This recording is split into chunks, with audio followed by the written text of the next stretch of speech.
Hello, and welcome to Gamer Premonitions, Kingdom Hearts 3. This is the final episode of the Kingdom Hearts 3 Gamer Premonitions saga, and in this episode, we'll be talking about our lore predictions for Kingdom Hearts 3.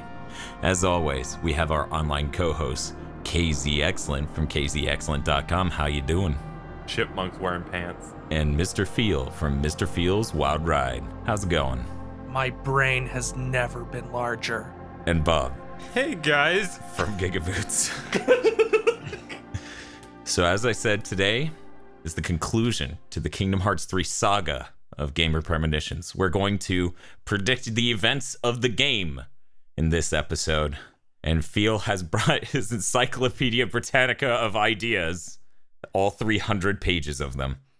I don't know where to start. Who should we gotta start do with? Summary first. Oh my god. Mr. Feel. Every single time, Dan. People may not know what Kingdom Hearts 3 is. Mr. Feel, can you tell them what Kingdom Hearts 3 is? Of course. Kingdom Hearts 3 is the 10th game in the Kingdom Hearts series. In it, Sora must stop the evil Xehanort from acquiring the X-Blade, pronounced Keyblade, and accessing Kingdom Hearts, the heart of all worlds. Aiding Sora in his quest are Donald Duck, Goofy, Mickey Mouse, and his close friends Kyrie and Riku. Together they will have to battle Organization 13, a group led by Xehanort and composed primarily of alternate versions of him from different time periods, time traveling to the present. Other potential members of Organization 13 include a version of Sora, a sort of version of Sora, a third version of Sora, a sort of version of Kyrie, a clone of Riku, a data clone of Riku, and a time-traveling evil version of Riku may also be involved. So, Dan, are you excited for Kingdom Hearts 3? I'm very excited, but I wanted to be clear. It can also be said Keyblade, but it means the same thing. But the meaning is the same. The meaning is the same. So we'll use key instead. That's not going to confuse anybody. Nope. Oh my god. Okay. Thank you for that incredibly accurate summary, Mr. Feel. I feel like you've saved people about 30 hours. I like the part when he went, I shitted and I peeded. Okay, so now we need to go in and just sling as many plot predictions as we have against each other. I'm sorry. Expecting a lot from you, Daniel. I'm sorry I'm about to spoil the game. I'm going to take the first premonition. Obviously, everyone, if you're scared of spoilers, stop listening now. Scrooge McDuck will finally perfect the ice cream formula and give it to Xehanort, which will cause him to realize what happiness means, and he'll stop being such a huge asshole. So... Oh no. I think that's pretty good. No, this is not mine. This is a fan theory. This is a fan theory because I looked up fan theories. And most of them are bad, so there's not very many fan theories. Yeah, they're all predictions. yours. But one of the stupider fan theories that I have seen, stupider yet semi-plausible, is that young Xehanort will betray Xehanort because he changed his mind. Yeah. And since he goes back to the present and forgets his own time and forgets all memory of being in the future, I could easily see it being something that dumb involving ice cream. Yeah. Yes, because as you know, Master Xehanort has gone. He can see everything but the future. Yes. Also, he can't change destiny. Oh yeah, that too. If you're destined to eat ice cream and love it. I'm sure that very obvious rule will survive to the end of KH3. Mm-hmm. Okay, Bob. Oh, okay. Would you like to go like, next? oh no, you called on me in class.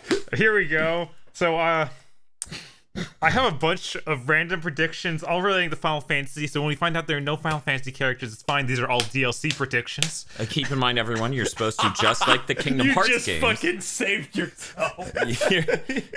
You're just like the Kingdom KZ, Hearts games. I know it's 2022, but there could still be DLC. It's coming.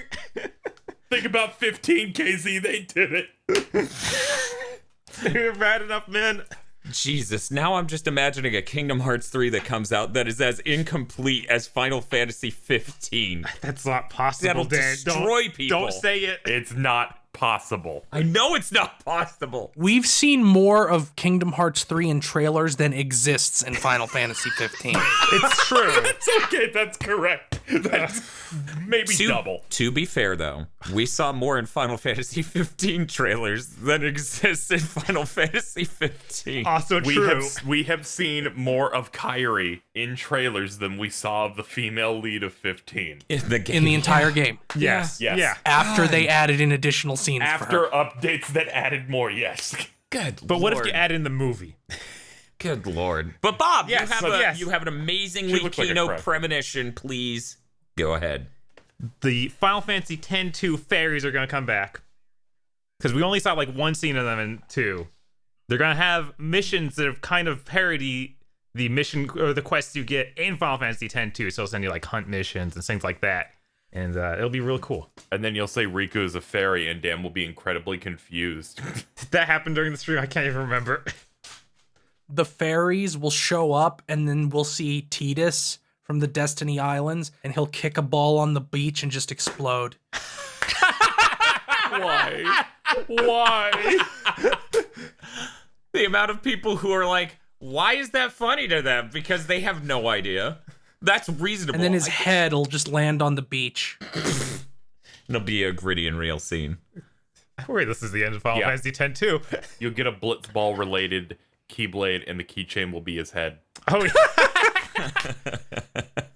That's cool. Oh, wait, no, this is a real human severed head. Great. Oh, yeah. That's what I want in my E10 video games. It's okay because you're It'll gonna be like a Mortal Kombat fatality severed head with like its tongue hanging out and the eyes rolled into the back of it. Oh my god. It's okay though, because when you use it, you get a cool ability that lets you play Blitzball with Tidus. Oh my god, that would be how it would work in Kingdom Hearts 3. Yes. It's be real good. And then for the finisher, Sora will use the eject shot to kick the head into some enemies. I need that. So KZ, Yeah. tell me your first final premonition. I have a premonition that I don't necessarily want to be true related to this game and what's gonna happen. So I'll make it. Kingdom Hearts 3 will do the drain drop distance mistake Oh. where they backload Yeah. the fuck out of that story. Yeah, no, that's absolutely happening. And once you beat the last Disney World, you have like 6 hours Yes. of filthy, Yes. delicious Yes. lore. Oh, I need that. Okay, but I think that's probably going to happen, but I think instead of one world at the end, there's going to be like 3 or 4. Yes, that's what I'm expecting. Stuff like, oh, we got to go get everyone set up. We gotta go to the Keyblade graveyard. Got to do that new area. Instead of like, here's the last 3 hours that are just story dump. It's going to be like Yeah, it's going to be like the last 30% of the game has all the story stuff. yeah. It's just this long stretch of Disney's gone unless you like Donald Duck. I have a theory about that. I'll just throw that in here You have now. a theory about Donald Duck. I mean, don't No, look about dead. the Disney stuff vanishing, because we've like theorized a bunch on what something else means instead of world revisits. Mm-hmm. And since there's no longer a low-cost platform for Kingdom Hearts spin-offs to be on, Yeah. Yeah. I think there might be like a scene late in the game where just tons of worlds get owned and you go through like the torn up darkness versions of them in like one of the last areas explicitly so they can have assets for those worlds in future games. Like you go through destroyed Agrabah Mm-hmm. as like a smaller part of a dungeon. It would That would be cool. It would be a really cool, like really high budget version of the sort of traveling through chaos, the heart of chaos at the end of Aria of Sorrow, where it's the entire castle like screwed up with a weird color grade, and it's just torn apart and floating in hell, basically. That would be really cool with Agrabah and like all those other Disney properties. Kingdom Hearts 1 had the part where, where you go through portals and suddenly you're in those worlds again. Yeah. So I imagine it would be something similar, but it looks a little bit fancier. Kind of like 0.2, basically. You go through like more 0.2 versions of worlds just so they have the assets for future games. Because this is the one that's going to make all the money. Yeah. Because, like it or not, unless the next Kingdom Hearts game is called Kingdom Hearts 4, it's going to have like an 80% drop off of buyers from Kingdom Hearts 3. I don't know. I think if they do a next one, I guess this could be a premonition too. I think that it would be 4. Like, they need to start a new trilogy, if nothing else. Did you say a sentence about Kingdom Hearts in this podcast that makes it a premonition? Oh, no. Unless it's Like already observable fact. Yeah.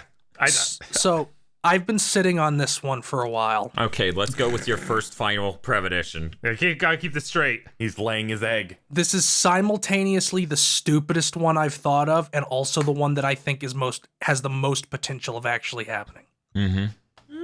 So, the box from back cover. Yes. It's a very cool box. We don't know shit about the box. Yeah. I love that box. It's real cool. It'll probably be opened in Kingdom Hearts 3 because I don't think they'd bring it up at all if it wasn't going to be opened in this game. Because I think basically almost every plot thread will be tied off at the end of this game. Xehanort's gonna be shoved in the box. So I think I have to explain the events that I think will lead up to the opening of the box. So in that trailer, in the final battle trailer, we see Ventus get ripped out of Sora. Yeah. And we see Sora have a breakdown. What I think is going to happen is that once Ventus is ripped out of him, Sora will lose the ability to use the Keyblade. And because Sora is one of the few characters who has had kind of a fairly consistent arc across all the games, which is Sora doesn't have any self-esteem and defines himself entirely by his relationships to others, which is made literal once his heart goes inside him because that's what lets him use the Keyblade. So I'm only valuable because of my connections becomes literal. Which is the kind of thing that Kingdom Hearts likes a lot. Being literal? Yeah, I noticed. So I think we'll get the point where all the other heroes are owned, and Sora can't use the Keyblade because Ventus got ripped out of him. And I think at that point, like Xehanort and the others will just leave. Like, what are you gonna do? You can't use a Keyblade. You're worthless to us. Have fun and just go. Which I think will lead into the parts where you control other characters, because Nomura said there was... Well, we've already seen you controlling Riku. So we know there's multiple characters. So Sora will have, maybe there'll be like a part where because he gets like psychic damage, and you have to fix that. But there'll be a part where he's depressed and can't use the Keyblade. And he'll end up with the box somehow. I don't know if it'll be Maleficent giving him the box because she found it, and this will be her weird face turn that she sort of does in every game. Or what? And inside the box will be sea salt ice cream to parallel Kingdom Hearts 2 when he opens the box Riku gave him and there's sea salt ice cream inside. And Sora will take the sea salt ice cream and he'll have like a flashback of all his bonds and regain the ability to use the Keyblade on his own, inspired by that sea salt ice cream that the Master of Masters knew he'd need at that exact moment. This is very precise. That's a lot. That's a lot to take in. A lot better executed than Bleach. I actually have my own premonition about what's in the box, and I feel like I should say that now. Of course. I think it's basically as good as Mr. Feels. I think most people will agree. I think a darkness-infused Oswald the Lucky Rabbit will be inside. You may know him from Epic Mickey. He's one of Disney's first characters. I have an Oswald the Lucky Rabbit prediction. Of course you do. And Oswald the Lucky Rabbit is the true heart of darkness in Kingdom Hearts. But what's your Oswald the Rabbit premonition? I have this marked down as parentheses. Disney will never ever ever let them do this. But the Blitzball thing. The idea would be if Mickey somehow got killed, Oswald would be his Heartless. Oh, that's good. That's really good. You're right. They would never do that. But it'd be so Kino. It would be so Kino. Oh, God. I mean, they can kill Mickey for like speaking an hour. of things Disney will never let them do, I'm going to start the second round. Sure. I want one of the following two things from Yin Sid in this game. Okay. Both preferably, but I'll settle for one. I want him to fucking do something, or I want him to just get fucking annihilated on screen. I thought you just say stream. I want, like, I either want him to actually do something, and it's like Space Patrol Lulico when the chief stands up because he's never been shown not sitting down. Right. Or they just, like, Xehanort, like, does his finger wiggle and we see, like, a space laser and it wipes his tower off the fucking map. Because fucking Sid. I remember people were hoping for that in Dream Drop Distance. Yeah. Of, like, what if they get rid of that location? Because they're like, there's no way they're going to keep using it. And then Right. they did. They did exactly Fucking that. room. We need to get all the exposition out here. Nowhere else will do. Yeah. And, luckily they have such a good character there. The charisma is overwhelming with Yensid. I'm really glad that he's the one doing these exposition dumps. My answer prediction would be Sure, let me tell you about dreams. Chewy. There's so many scenes in this series of Yen Sid talking to people standing in front of his desk. Like, ugh. Yeah, you can't remember which scenes are from what because there's so many of them. KZ, when you said Chewy, are you trying to imply that he's got like a treat in his mouth and that's the only reason he moves his lips? Like He hides granola bars in his it's a beard. granola bar. No, You he's can talk old, so it's a psychically. Werther's original. that's a real mess, I gotta say.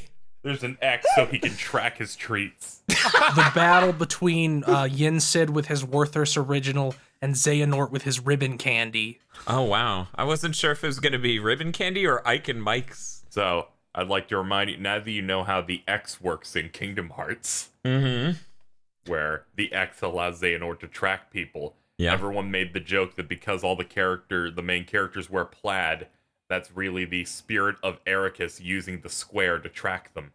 That's going to be true. I don't even have a fucking doubt about that. Right, it's just gonna happen after the X thing. After all the very young Xehanort and Ericus chess match things, there's no way that will not be tied to him. Then people going, it works. The square contains the X. He has full control. Okay. I have a premonition. I'll go next. Sure. I think what's going to happen with this game is that Kingdom Hearts 3 is going to really win over Western journalists by having a gritty and sad story. So what's going to happen is we're going to see the redemption arc of Aqua as she makes her way out of the darkness and gets uncorrupted. But then unfortunately, she spent so much time in the darkness, she now has tuberculosis. And it's going to be really sad, and that'll make game journalists respect it as art. I really thought you were going to reference that gaming in the 90s video about Lara Croft. Oh, no. What if Lara Croft gets breast cancer? Imagine the drama. God. Oh my God. I don't want to remember a single thing written about Lara Croft from the 90s. Thank you. Maybe you can just Really good. take away the 90s part, just ever. Possibly. Let's go with KZ next. KZ, what's your next final premonition? I have a box-related thing. Always good. So before the game was coming out a few weeks ago, someone tried to post their own prediction and tried to pass it off as real for the box stuff, and it was the dumbest thing I've ever seen. That's basically improbable. Of the box just has darkness in it. See, that's And the it's like- the dumbest one. That is so dumb. You open it up and it's got darkness in it, and then that somehow links it to the fact that through time travel shenanigans and retcons, the Master of Masters is really Vanitas, only his true name is Supertia, which is just super with an X in it. Oh my God. Okay, but that's tied to another thing. Is you could Supertia is kind of how you could pronounce Superbia, which is because all the forebearers, all the characters in back cover, the leaders are named after the seven deadly sins, and the one that would be the Master of Masters is Superbia. Yeah. Like the idea that who the hell voices Vanitas again? Haley Joel Osment. Yeah, Haley Joel Osment. Yeah. So the idea that Haley Joel Osment yucking it up as Vanitas becomes Ray Chase yucking it up. That's from that angle, I like it. Yeah, no. Those are two people really good at yucking it up, and it's like he's evolving upward in his ability to just be a shit-eating asshole. But yeah, since you threw out a bad fan theory, that's one that I ended up seeing. Mm-hmm. That existed for a bit, and then people tried to pass it off as this was in the leaks. Like, no, it wasn't. But, we wish it was. Don't fucking lie. Yeah, it works out.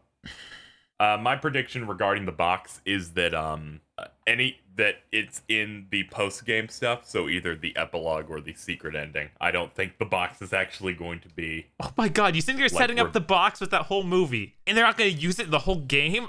That's insane, KZ. Now you see, Namor said that the epilogue and the secret ending are the most important story bits in the game. My god. Oh my and are the god. most spoilable things, which means there has to be something fucking ridiculous in that. The box is the new trilogy. Great. Okay, so here's what'll be in the secret ending, based on it being ridiculous. It'll be like the person who sent this curious cat to KZ and me, who I'm pretty sure is Twitter user Die Rocketo, since he told me in DM. Pretty good evidence. What? Where Zigbar is going to pull off his eye patch, and under the eye patch will be the gazing eye on all the Keyblades. That was him! Also, that's the most chuny shit in the world. I'm convinced either Zigbar or Sykes will betray Xehanort, and I could easily see Zigbar removing his eye patch, and it's a normal, non-Norted eye. And he's like, gotcha! Too slow. Suffer. Gotcha. What I like is that has some weight, because there's that scene that we'll see that was right before Dream Drop Distance that's included in Recoded, where he implies he has his own plans. Yep. And they've yet to like expand upon that. I mean, he's got to. He's the only one who's like, I'm half Xehanort. Yeah, I'm not even. I think that's just supposed to be a dumb line, because he's like, look, I have one eye, and look at my and eye. he still calls Xehanort old coot, so he's like the funny one. Mm-hmm. I like it because he's like second or third in command now, just like, Xemnas, go fight this kid. I also kind of expect Zigbar to pull something like that. Yeah. His other eye is going to be Ericus's eye. What? Oh. His hair does turn kind of white. I thought of this while replaying Birth by Sleep like 4 or 5 times in the past week, because I'm a crazy person. Braig and Ericus look weirdly alike. Stop it. I'm also half Ericus. Wait a second. Let me do this math. So you're half the Xehanort and half Ericus. Is there another half in here? Or are you just halves of two assholes? Yeah. Oh yeah. My general Zigbar prediction is he will attempt to do something but will job badly. No way. So if he has some cool like master backup plan, Xehanort will go, yes. But also, did you know that I time traveled to get more knowledge about this? But so I couldn't take knowledge through time travel. Oh, whatever. You see, they will. I'm willing to bet they will establish at least one new rule with time travel in this new game. Oh yeah, they have to. Otherwise, you're not moving. You're not keeping it exciting. There's not enough bullshit. So speaking of Xehanort master plans, here's a scene that I'm sure will be in this game. Bob, you're never getting your turn. You hear me? I don't want it. I'm not powerful enough.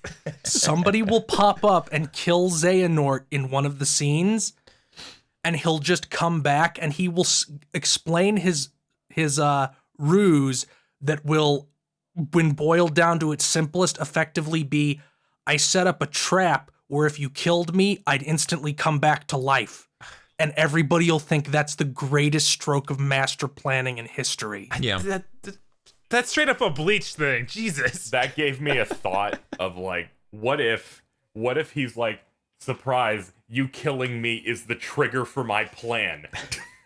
So now I actually it will, win. dude. So it's like, when I die, something activates. It'll actually cause the events to occur. Absolutely. That's extremely likely. You did it. It releases my heart and lets me infect Kingdom Hearts when you kill me.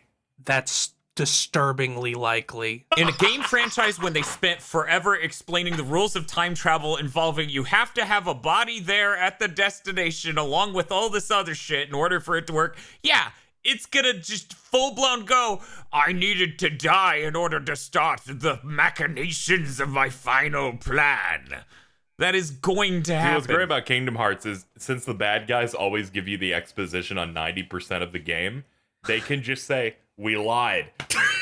Yeah. Yep. They always are open to it. Except when Yen Sidhu says it.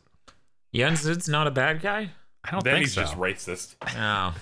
I didn't realize racists could be not bad guys, but jeez. Hey, Bob, I hear it's been your turn for about 3 years now. Would you like to go? Sure. You know what? Yeah, do a few. All right. We'll let you get one. All right. So, of course, Lightning's going to be in this game. That's just obvious. Yeah, of course, Bob. At some point, They're all Final Fantasy ones, aren't they? that's why I opened was, isn't it? You thought it was a joke, but it was I, Bob Video Games. At some point, she's going to get killed. Her Heartless is going to show up is her 13-2 form, the goddess form, and her Nobody is going to be her Lightning Returns form. Fucking God. Get me out of this room with this man. And her Lightning Returns form is going to be Norded. Her Lightning Returns form is going to be Norded? Yes. That's incredible, Bob. That's so good. Thank you. Someone understands. Wait, okay, so what if I respect this. if the two lightnings die, does she become the one from the ending to 13-3? Oh no, she goes back to the regular. She goes back to vanilla. Okay, got it. Yeah, that's how it works. Got it. Do you want to get really mad? Yes. Yeah, that's what I'm here for. There's a non-zero possibility that Cloud and Sephiroth in Kingdom Hearts are intended to be the Nobody and Heartless of Zack from Birth by Sleep. I honestly kind of got that vibe, and I was wondering. I was very curious if that was a thing they were going with. Right. How dare you bring this evil into this house? I thought I escaped that. I have a it's not premonition about confirmed, Zack, but that just feels like because Sephiroth has like the Heartless symbols on him, Yeah. Fuck. God damn it. and Cloud is weird and emotionless. So they could really be going with they both die in Kingdom Hearts 3 and Zack comes back. Dude, I've been enduring that specific fan theory since 2009 when they revealed Zack to be into Birth by Sleep. People just thinking that. I mean, doesn't his whole thing ends with him getting jumped and murdered? And they even imply his Genesis because they have like the black feather fall down. Yeah. I love Gact. Unfortunately, Genesis has been erased from history. Don't worry, he can come back. He's immortal. He can come back as a Heartless that doesn't look anything like that. They literally came out and said none of that shit's canon anymore because Gact will never let us release it ever again. Damn it. When you think about it, Gact is real life Xehanort. When you think about it, Gact saved Final Fantasy VII by making it so they can never use any of that shit again. He necessitated that they retconned it, and thus he cleansed it. Him staying alive is the only thing keeping them from going back. If Gact dies, they could just dredge it all up. Well, luckily, Gact is an immortal vampire, so he can't die. It's true. That's just facts. Real quick, I'm going to take a break to tell you guys some sick thing I realized yesterday. This I don't mean sick as in sick skateboard trick. I mean sick as in what has happened to me. After doing these single day live streams, playing through Kingdom Hearts 1 and 2, Birth by Sleep, and Dream Drop Distance, at some point yesterday, I went, it'd be cool if Sora was in Smash. And then I went, oh God, what have I become? You broke me. Once again, I win. I had that realization myself when I was like, maybe I'll just play all of Birth by Sleep on Critical. I mean, I got Vesperia and Onimusha just came out, and Resident Evil 2's coming out in like a week. But what if I just didn't play any of those, but instead played Birth by Sleep on the hardest difficulty setting and just zoned out and, grinded to get commands for 6 hours. Yeah. A vessel is mine.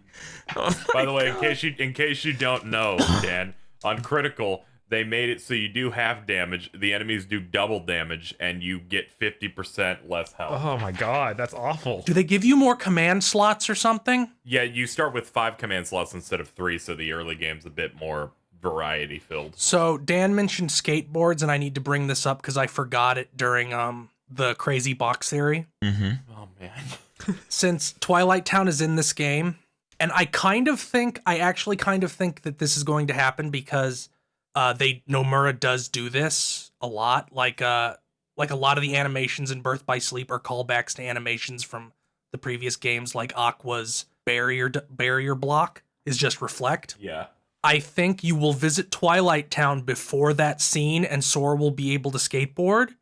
And then once Ventus is ripped out, you won't be able to use the skateboard anymore. And this might apply to the snowboarding minigame too. Oh, shit.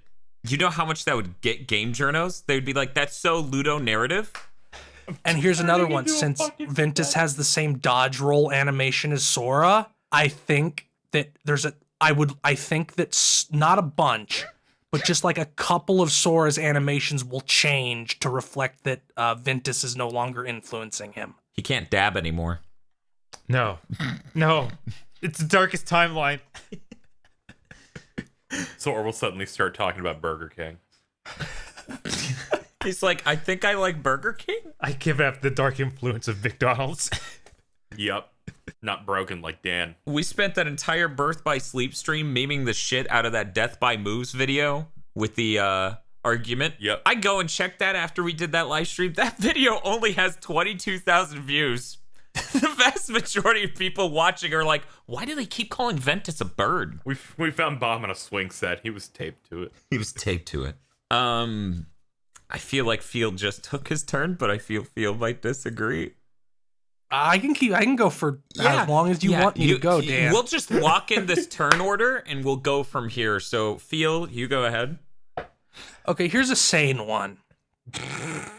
Kyrie's going to be playable in this game. I think there's no question about that. Well, she has a Keyblade. What the hell else she gonna do with it? What someone pointed out is that she has the exact same stance as Sora, so they could just reuse a lot of animations with her.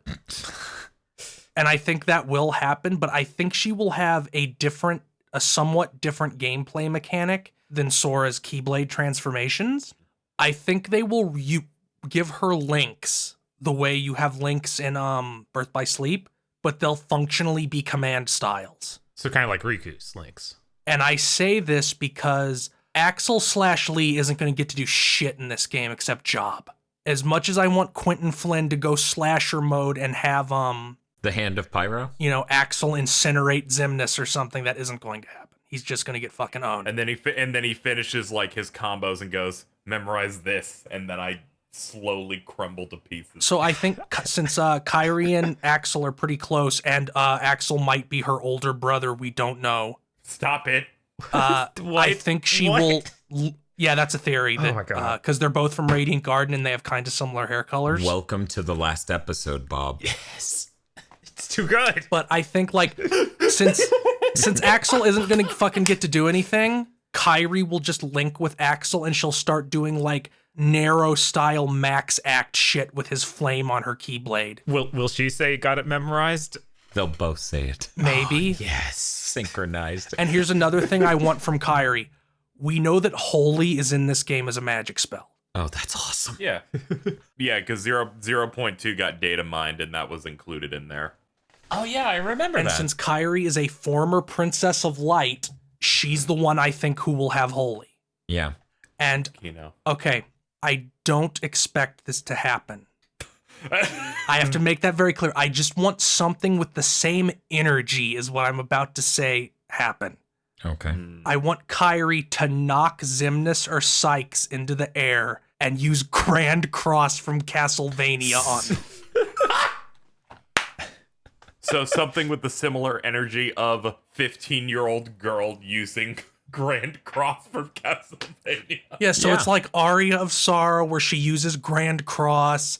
And, you know, we see the castle that never was crumbling in the background, like when Julius Belmont uses it fighting Soma Cruz. Yeah, that sounds really Kino. Because I just like the idea of Kyrie just immolating someone with holy light because she's a princess of heart and can do that. But it's like the Kingdom Hearts like heart insignia instead of a cross. Mm-hmm. And now I'm waiting for one of the vessels of darkness to have Grand Cross, but it's a big X. I think it's crazy because as Feel is sitting here and saying Kyrie's going to be the third playable character, I'm like, good lord. Like, Devil May Cry 5 is also doing the here are 3 really developed, fully playable characters thing. And that's ambitious. It probably will happen here. I don't think Riku and Kyrie will be equivalent to Sora. I think they'll be more like Aqua in 0.2. Like they're more limited. Not to get ahead of the Devil May Cry Premonitions series, but I do not expect V to get as much playtime as Dante or Nero. I have a small like thing related to the playable characters. It's not your fucking turn. Nah, go ahead. What's up, Casey? What was that? Nah, Casey, it's fine. Go ahead. Discord exploded. It was hilarious. KZ, what's your small thing? So my thing is related to the playable characters, and it's like looking at this game, I find myself under the risk of getting too excited about it, where it's like, I thought about a lot of things the 15 could do. It did 0 of those. I was like, let me not get too wacky here. I predict that if you have any playable characters aside from Sora, it will be in a very limited way. Like, even more so than, you play for 3 hours. Like, I feel like Riku's going to be maybe 3 fights. Yeah, that's kind of what I was worried about with Kyrie will be like 1 or 2 at most. Yeah, that's what I expect. Right. I'm expecting it to be nice, but also it's just a way to make things seem fresh, or if those characters have like a specific set of cutscenes, it's just something to make sure it feels better paced.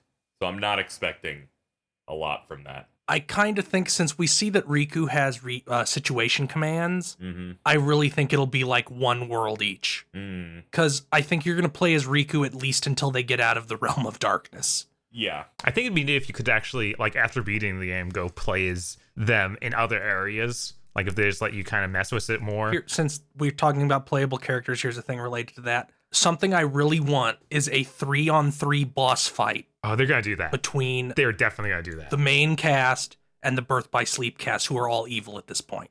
And I don't know if it would be like Sora's fighting Aqua and you hit a situation command and switch to Riku fighting Terra, or Kyrie fighting Vanitas or something.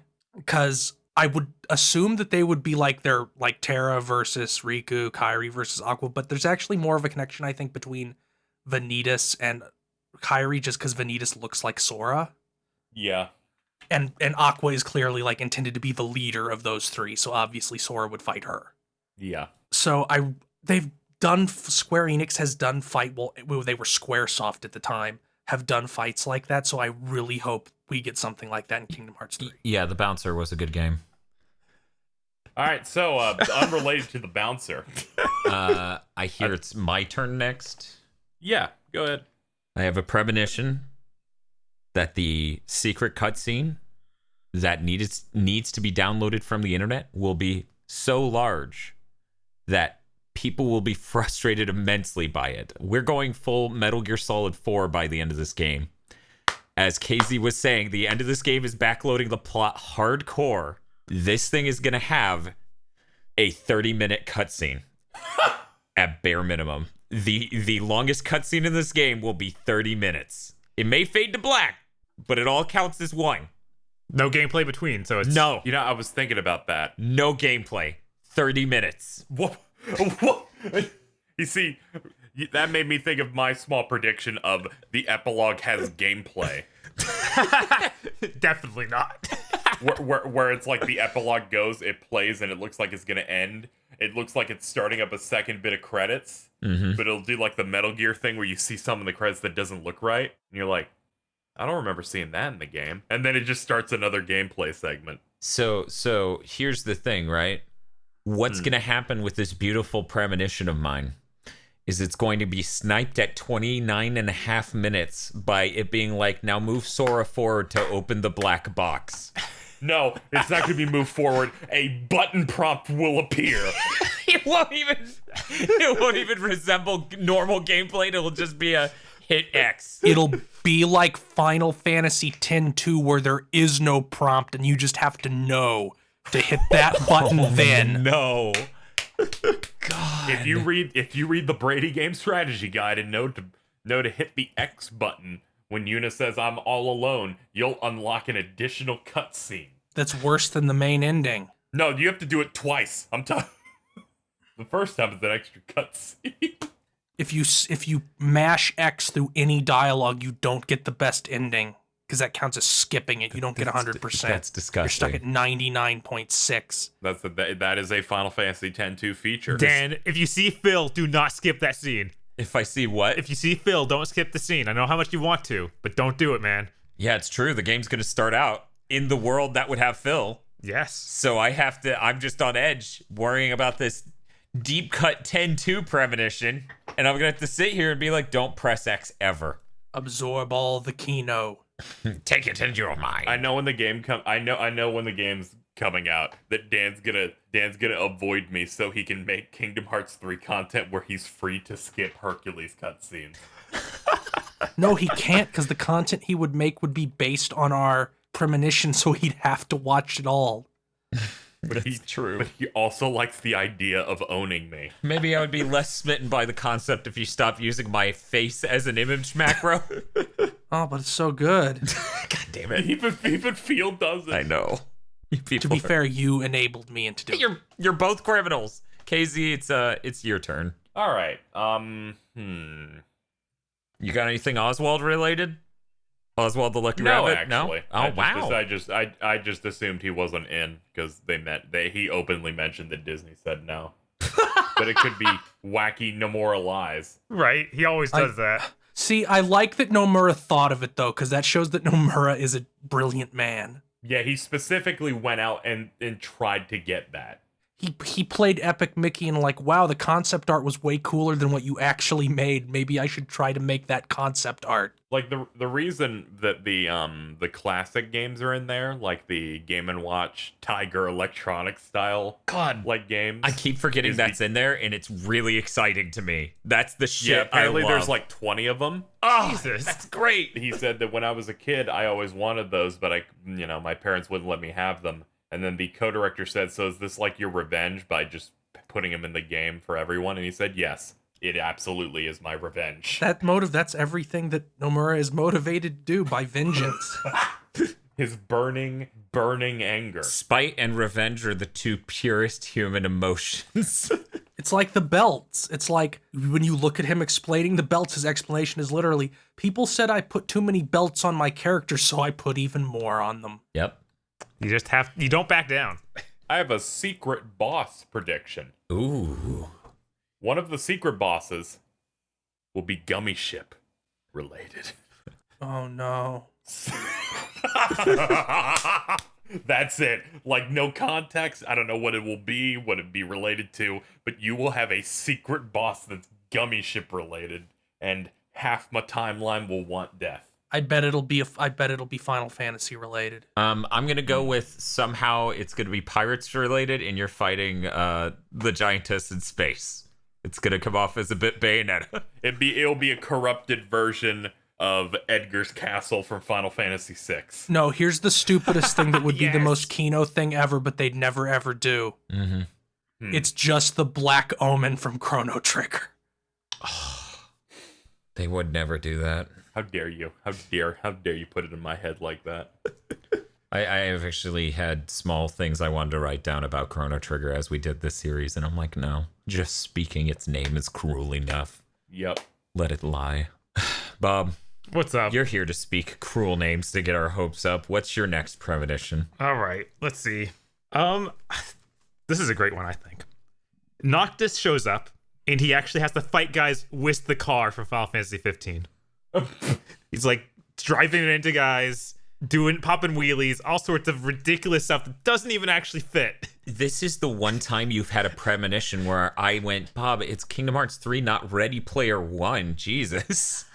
And then Sora will look at him and say, wow, that guy's way less attractive than Riku. And Noctis will know it, so he just leaves. Holy shit. That's why he doesn't get out of the car. Jesus Christ. He just feels bad and leaves. I'm sorry about the whole other game, guys. I'll leave now. I Just wanted to do one nice thing before I go kill myself. just thought it'd be cool. I wanted to appear in a good game for once.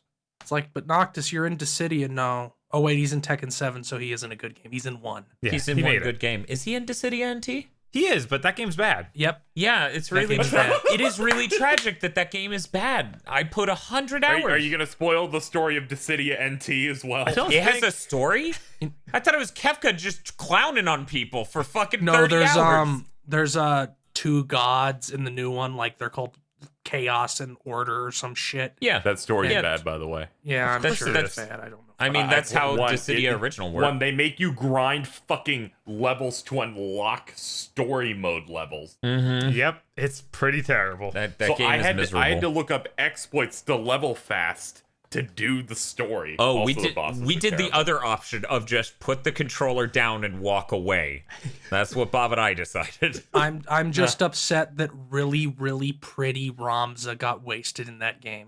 I mean, to be fair, I don't know how they could have executed his art style better, but I know they could have fucking done it. No, I'm fine with him being as pretty as a girl. That's fine with me. I mean, I'm okay That's with on that brand too, for but you. it doesn't seem Like, what if we give him cat ears? it just doesn't seem to match. That would also be fine. Didn't seem to match the original art style of Tactics.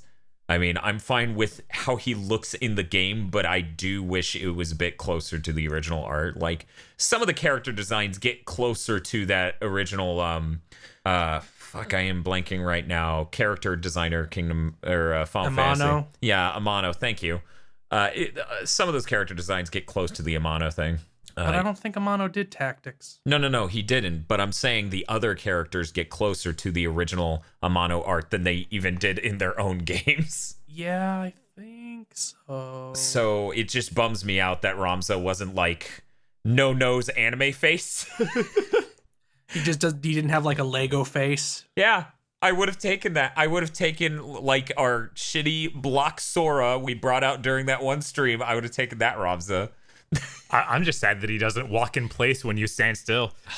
So That would have been good. speaking of like them failing to take opportunities like that, do you know the tragic secret behind Final Fantasy 15 Pocket Edition? I thought he was going to say Darth Plagueis the Wise, but no, I do not know.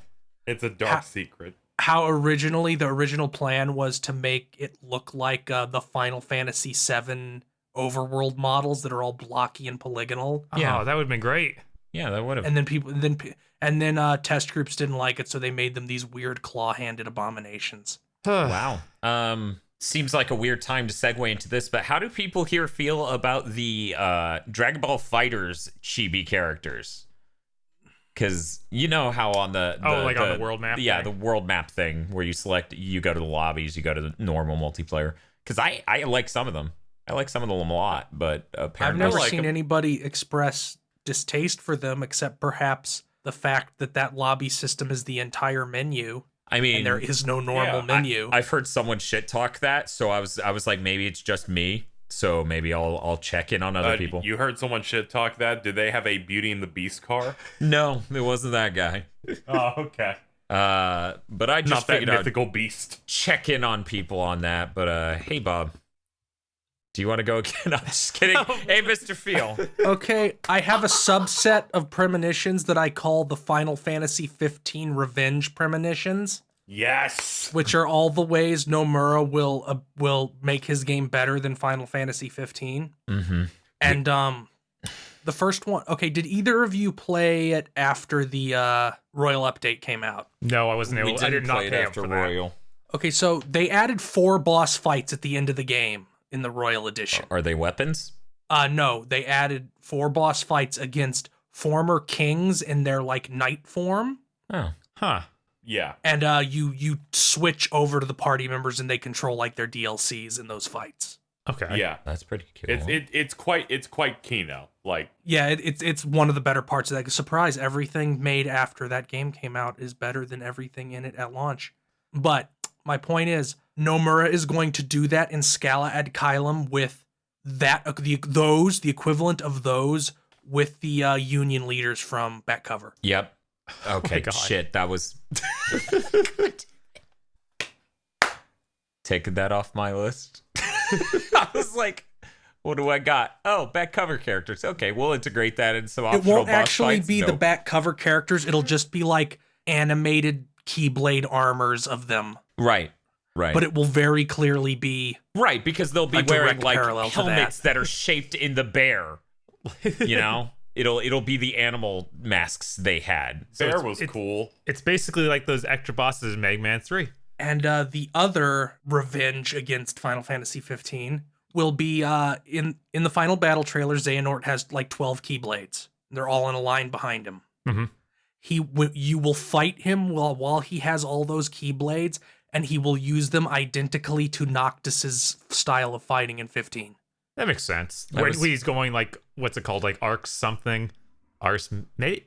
I can't remember the name of that move where they're all flying around him. Yeah, I forget what that's called, but it'll be basically Armiger. that. Armiger. Yeah, that thing. Armageddon. You know, Oh my god. you guys, we all keep saying that it's a revenge sort of thing for Nomura. Yeah. I feel like he's kind of in the place of he needs to prove his company isn't bad. Like every game this gen from Square Enix has been kind of bad. So he's out here and he needs to make up for it. And I think that that's what's really on him. But it's also revenge. Like he feels like he has to. Here's how it works. It's revenge if you don't like Final Fantasy 15. Otherwise, it's But I do like Final Fantasy 15. I just think that Nomura is mad about it being taken off it. yeah. Why would he direct that specifically to Tabata though? Wouldn't that be his bosses? Well, him being mad at specifically Tabata is kind of a joke, but I do think from Nomura, two phantoms were born, and it's Noctis and Riku. When you think about it, Nomura spent a lot of time on Versus 13, right? He spent a lot of time on 15, or a little bit when it was called 15. And then when Tabata took over, all of these ideas were handed off to Tabata and went terribly. So even if he Straight doesn't onto the ground. even if he doesn't hate Tabata, there's a sickening rage about that. All of his Kino ideas, carefully laid plans went to shit. I will accept the idea that this isn't revenge unless in Scala ad Kylum you fight a heartless behemoth. If you fight a heartless behemoth in that world, then it's revenge. Okay, there we go. Let's see. So that means it's my turn. Okay. So once you start the next round, I have a special category I will propose. So keep that in mind. Feels the beginning of our turn order, so Okay. Yeah. I was just letting you know now because it just popped in my head. okay. So we'll finish this round when it gets to Bob, and then we'll do that. Yeah. Field did that thing he does where he says a billion premonitions, and I'm not sure if any of them were his turn, but I'm gonna say one of those was his turn at bare minimum. Well, yeah, that was my turn. Okay. In the course of this show, I've realized I get lost when Field just goes. Why? Just because Field goes 6 times a turn doesn't mean anything. So we were talking about the 12 Keyblades or whatever behind Xehanort, right? Mm-hmm. It would be the dumbest thing. But you know how there's the time gauge you're having in that one boss battle in Kingdom Hearts 2? Against Dimix? Yeah. There are other systems like that show up in boss fights in Kingdom Hearts 2, where it's a specific gimmick for that one boss fight, right? Right. I feel like when Sora is battling Xehanort, they're going to be battling for control of the 12 Keyblades, and you will be trading Keyblades back and forth as the strength of the battle ebbs and flows between the two as you continue this fight. So initially, Xehanort starts with all 12. And as you fight, Sora eventually gets them, and his attack. That has a precedent, too. So his attacks will get almost like, imagine it being, he does his normal Keyblade swing, and then the other blades will swing alongside his blade next to him. It'll just keep building up. What's the precedence, Mr. Feel? Well, because one, when you fight Roxas in Kingdom Hearts 2, you can steal his Keyblades, his additional Keyblades. It's a reaction command, and Yep. you can just shred him like a Julian salad if you get them. And the second kind of precedent is Aqua has a command form called, I think it's called Ghost. Yeah, Ghost Drive. Yeah, Ghost Drive, where she has wings made of swords. Oh no, that's the Ventus one where he had all like the swords on his back. Oh, okay, so it's a Ventus one. Yeah, but like the wing blade. So there's a precedent like here's you could just slap those on Sora as wings because he took a bunch of them. It'd be pretty great. It would be pretty great. Okay, so That could turn into a Revenge against Tabata air battle that feels more satisfying to play. That's not the worst thing in that video game. Final Hazard in Sonic Adventure 2 feels better than the aerial battles in Final Fantasy 15. you gotta admit though, not a single person played that part of Final Fantasy 15 and didn't go, it's like the fucking second Matrix, it's like the third Matrix, Phil. I did because I clumsy never saw mess. that. Okay. Oh, you never saw the third Matrix, Phil?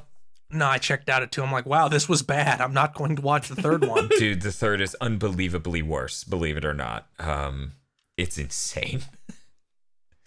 But hey, how about that Enter the Matrix? No, KZ, what's your next premonition? Okay, let's see. I'm thinking of where to go here if we're gonna go deep. Anybody ever sit there and go, oh god, what if the Matrix is our generation's Die Hard? My favorite Christmas movie is The Matrix Revolution. Can you elaborate on that, Dan? Just how, in a way, action movies, the scripts were like, how does it compare to Die Hard? Die Hard's a perfect script, stuff like that. The Matrix kind of does that for aesthetic and stuff in a way where it invented bullet time, invented various ways of shooting things. So it's more of affecting a cinematography, and I know it's inspired by anime, but there was a heavy influence in cinema very shortly thereafter, and a lingering one after that. I feel like it's not equivalent because Die Hard wasn't used in a joke as a joke in every shitty kids movies for the next decade. Can I get a citation on that? If you go watch any shitty kids movie made a decade after The Matrix, there will be the part where somebody jumps to kick and the camera spins around them in slow motion. Yeah, I don't think that's a joke, though. I think that's supposed to be cool. No, it's a direct reference to The Matrix. It's meant to be a joke. Okay. I feel like Spy Kids probably thinks it's being cool, but it could be a joke. Shrek thinks it's a joke. Shrek does think it's a joke. Are you saying Shrek's only for dumb kids? Is that what you're doing here? I thought Shrek was a wholesome film for the whole family. Bob loves DreamWorks. Am I having deja vu, or have you said this exact line like 3 times in the past month? You are having deja vu. The only time DreamWorks and Shrek has come up when we were like, I feel like you saying to someone, "What do you mean Shrek isn't highbrow?" Listen, has come up we multiple can times. argue about Shrek when someone pays us enough money to watch it. oh, there we go. Okay. KZ, what is your next premonition? Oh yeah. I was supposed to give you one of those. Yeah, what's the category? You're gonna. If Well, we're- we gotta finish Bob's turn first. We gotta go KZ. I did 3 then already. Bob. Did No. all right. I will prep the category here just so you have time to think about it. Okay, sure. So, in interviews earlier this year, Nomura said that something in Kingdom Hearts 3, one of the worlds, will exhibit something he has wanted to do in a video game for basically 20 years. And he also revealed it's in the last world. Oh my god. So, I had a challenge category of predict what it is. What do you do in that world that would be something that hasn't been done before or is interesting? Okay, yeah. That sounds great. Yeah. Okay, so we'll do your turn, then Bob's, and then Phil will start the round like he always does, and he'll give his version of that. Yeah. Yeah. Predict what Nomura's dream has been. But my prediction for this round is you're going to be fighting this Dark Aqua, and I feel like the fight for the first little chunk will play pretty much exactly like it does in 0.2 when you end up fighting versions of her, where it's the similar moveset but a little bit aggressive. But as the fight goes on, she just becomes more feral, and it just becomes this almost like uncomfortable thing to fight, where it just she becomes rabid. I was gonna say she's degrading into Ludwig, the divine blade from fucking Bloodborne. Yes. Like, it gets to the point where nothing seems like what you would expect from her, because she's still doing like normal Keyblade attacks as you know, her phantom version, and we saw like a little clip of her fight. So like she starts to two-hand the Keyblade and just smack Sora's guard away. And What I'm saying is that by the end, she might just get on all fours and just start snapping at you.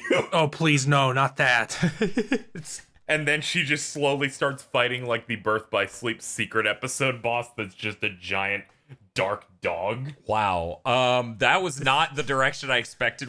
See, when you said the word rabbit, I took it a bit more loosely, and I was like, okay, she ends up being emotionally disconcerting or unsettling to fight, kind of like the Beauty and the Beast Brigade from Metal Gear Solid 4, where once you destroy the beast side, it just becomes really disturbing. Like, I was thinking KZ was heading that direction with it, of like, Aqua's mental state is clearly so ravaged that fighting against her in this battle is literally upsetting. But then he's like, giant shadow dog. I'm just saying that she'll get to the point where she's just incomprehensible. She's so far gone that it's just unpredictable, like, feral attacks, that kind of thing. You'll just stop believing she'll take you to McDonald's. It'll be the first time in the series you won't believe it. Yeah, you'll be going to Dark Arby's. Arby's. Nah, you'll be going to Dark Starbucks to get the coffee. Zarbucks. Okay. It's a good blend. Bob, you have a prediction. Sure. Let's... Sure, I do. All right, all the characters from Final Fantasy VII that showed up in Radiant Guardian will be back. They'll have designs that resemble their Final Fantasy remake designs. So we'll be getting things that are similar to like the way Barrett looks now in those trailers, except for Cloud and Sephiroth. Those guys are going to go hard and be the most Kingdom Hearts dudes you've ever seen.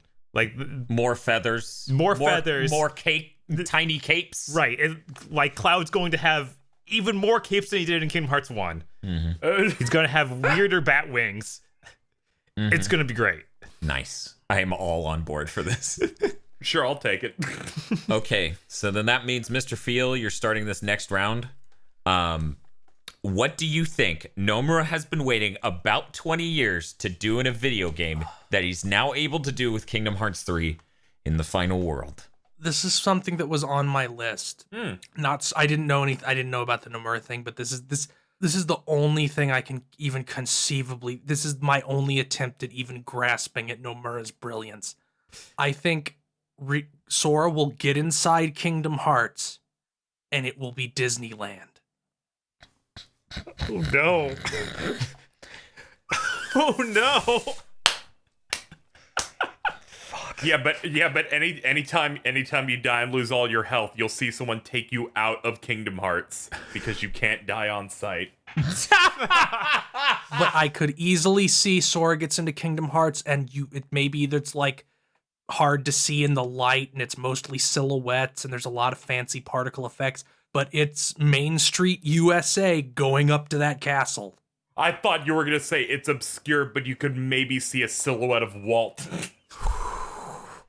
Okay, I have to say this insane thing I looked up. This isn't true, but this is the depths. This is the depths of my insanity. Okay. So we see the town, the Destiny Islands town, a couple times, and it looks basically like an 1880s rural England fishing village.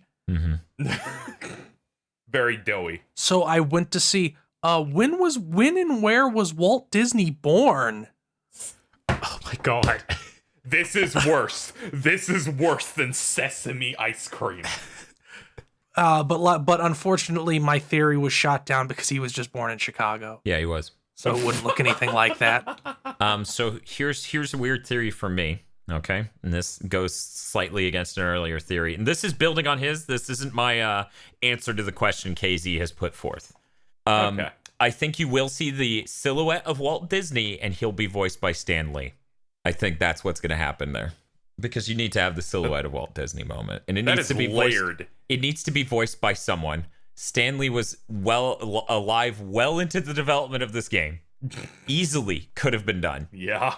And it will be this moment that will make people cry because it's the recently deceased Stan Lee voicing the deceased Walt Disney at the climax I of this feel game. like there's a very good reason Walt Disney will never be on screen in a Kingdom Hearts game. I think there is too. Yes. But hey, why not build it out? So I'm willing to. I'm ready to take my turn. I think the thing he's been wanting to do for so long is a technical limitation. I think it's something that he thinks would be amazing to see, but it's just been so difficult with the limitations of prior consoles and the budget necessary to do it.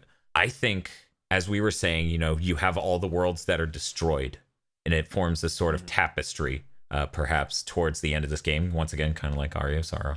I think as you travel between these worlds, your outfit and aesthetic will change to how you looked in each of those worlds, and it won't be a cutscene. You'll just keep walking, because this game is offering a much bigger scale than any other Kingdom Hearts by a ton. I think they're going to, because you're only going to be able to walk between these areas in a certain way, because it's going to be like floating islands almost in darkness or what have you. As you move through this, you will just shift what you look like as you move through, and it'll be very smooth. And if they don't have combat, they don't even have to worry about doing combat animations, so they could even have you swim through an Atlantis world as Shark Sora, Exactly. or run through a section of Wildlands as Lion Sora, because they only need the model and a walking animation. Exactly. So then you could have just interacting with characters, or characters saying stuff as you're passing the world, sort of reminiscing on the whole trilogy of 10 games. I feel like that's probably what it is. That would be pretty Kino. It would be really fucking incredible. Sufficiently Kino, yes. KZ, you've put a lot of thought into this. What do you think? I have actually. out of all of my predictions, this is the one that I'm like, all right, let's figure this shit out. And I finally kind of settled on this when the final battle trailer came out. Now, the way they promote Kingdom Hearts games, they usually show all the worlds in them, to the point where they just spoil big stuff. Yeah. So I'm expecting that last place we saw in that trailer to be it, at the very least, or the site of the end. And they showed the armored versions of what I assume is Xehanort. He just got them new outfits at the end. I'm pretty sure they're the darkness shots that he put into people, because they kind of look like Vanitas. Yeah. So I was thinking about, all right, so are they... I don't feel like it would make sense for him to immediately fuse with these characters, because he implied that we will become one. Mm-hmm. But then I thought, well, this is going to be really fucking boring if we, fight this one. Okay, fight this one.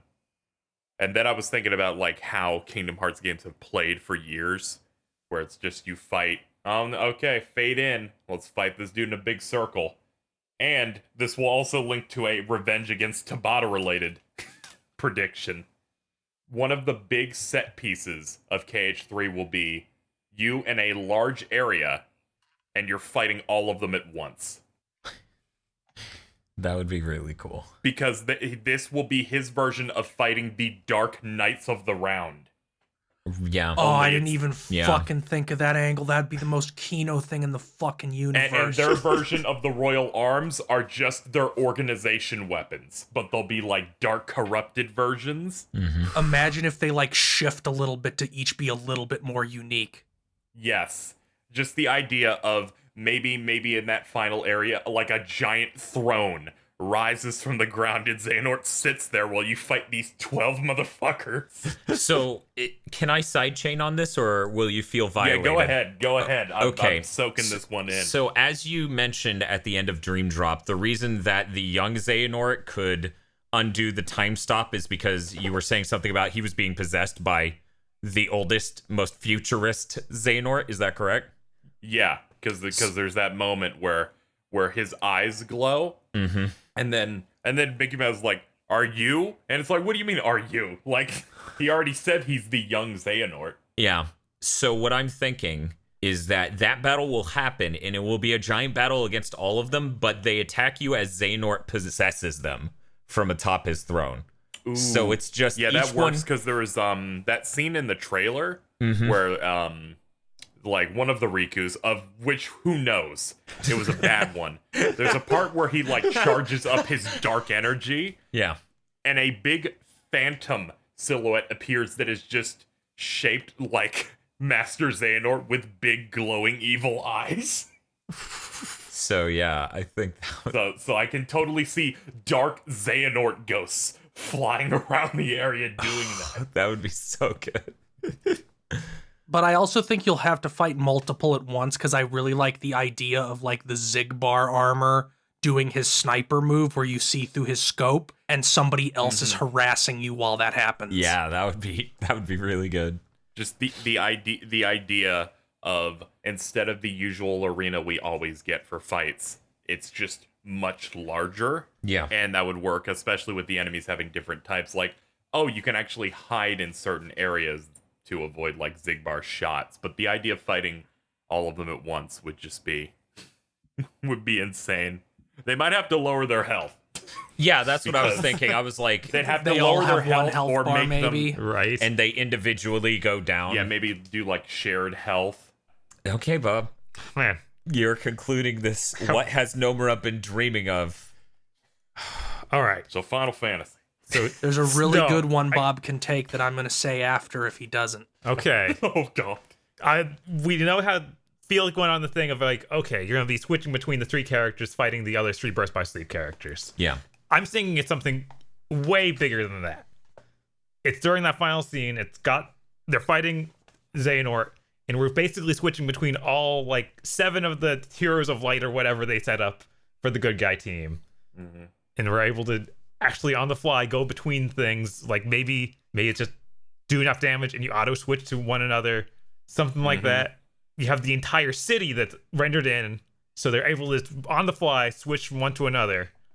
They might still be fighting them. Like, yeah, I mean that's a really great idea of like you're fighting all of those guys at once, and they've introduced 7 different players. I almost considered saying something similar to this because it reminded me of something Nier Automata does with that, where there is a boss fight where you're doing a long section and they find cute transitions to switch to the other character. Right. So yeah, that would be a good idea of just you're constantly switching between these characters for a full scale fight. At that point, do you think the amount of playable characters for this final fight grows? Like I was saying, it's at least those 7 they talked about in the last Aaron Dream Drop. But I'm like, they could go even farther. They could like throw in everyone. I'd Good be guy. stunned if Aqua wasn't playable in some capacity, considering they made her already for 0.2. Right, I was gonna say they could even And all these characters will have boss animations that they could repurpose into playable animations. Somewhat, yeah. Yeah, like all the Burst by Sleep characters could get involved there. Because this is after everything's settled with them, and they're probably fine. Because no one can actually die in Kingdom Hearts. So what you're saying is we have the 3 trios of the Birth by Sleep crew, Mickey Mouse, Donald Duck, and Goofy, and Riku, Kyrie, and Sora all fighting. No, there's another trio. There's another trio we could have. I mean, obviously Axel's gonna be there. Axel, His Roxas, name's and Lee. Xion. Why don't you have it memorized yet? What were you saying, Phil? Wait, Xeon. They could also have the Axel, Roxas, and Xion trio. Man, if they can get Xeon separated in actually her own character, that would be pretty cool. But she Is Nominate also there? But isn't Xion supposed to be one of the Xehanorts? We don't know yet. People Oh are my like, God. that's a girl, and so it's probably Xion. They're like, look at the build on this character. But it's like that could be Nominee. God damn it. She can finally afford clothes. So what I was thinking is we need to cut this off at some point. So let's just do 2 more rounds of premonitions, and that'll be the end of this episode. Is that good with everyone? Yeah, that's fine with me. Yeah, but only given the fact that he has 8 million of these stupid fucking things. After this round, before the final round of Destiny, we will have the Mr. Feel Lunatic Lightning round. Where he gets to include as many small pieces of bullshit that may involve socks. I'm okay with that, because if we don't do that, he might just look at how many pages he wasted filling them with words and be like, oh, that was so wasteful. I wasted all this perfectly good paper. I didn't write any of these down, by the way. Yeah, you keep them up here. You got it memorized. Yeah, with my 80-pound brain. Well, you've been through the ending of Dream Drop a few times, so it's understandable. But Phil, you're leading off the second to last round. You go right ahead. Okay, so I thought of this during this podcast, and I can't believe I didn't think of it sooner. So the 13 Darknesses and the 7 Lights.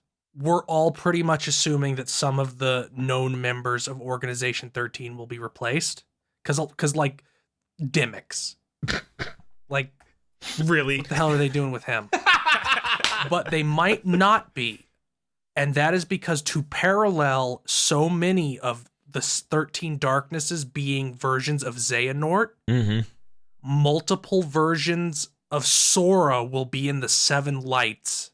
Yep.